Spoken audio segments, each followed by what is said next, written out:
The jungle was still. It was early 1943, somewhere deep in the Solomon Islands. Japanese soldiers crept forward in silence, rifles at the ready, their boots sinking into the damp earth. The canopy above blocked the sun, leaving only streaks of green light across the undergrowth. For hours they had advanced cautiously, expecting resistance from American positions hidden somewhere ahead. But there was no gunfire. No voices.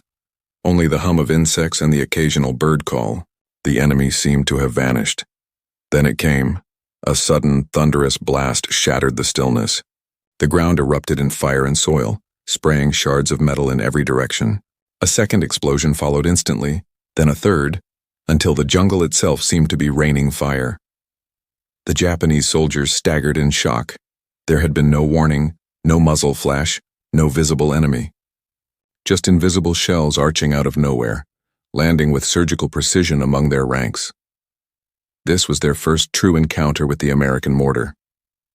A weapon light enough to follow the infantry, yet powerful enough to unleash terror from the unseen, and it would change the Pacific War forever.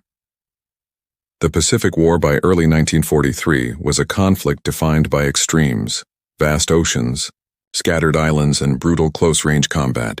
After Japan's lightning conquests across Asia and the Pacific in 1941 and 1942, its forces had dug into fortified outposts stretching from the Philippines to the Solomon Islands. Their strategy was simple: hold the line, bleed the Americans in costly assaults, and force a negotiated settlement. For the Japanese soldier, war in the Pacific was built on endurance and faith.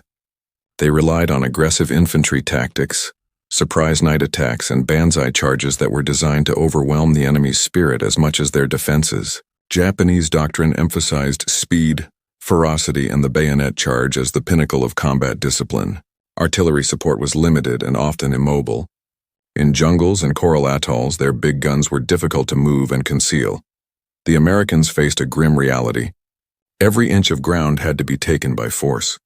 Assaults on jungle strongholds or island fortresses meant advancing into terrain designed for ambush.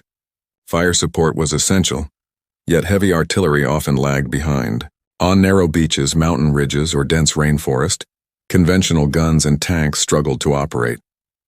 The infantry needed a weapon that could follow them anywhere, set up quickly, and strike enemies they could not see.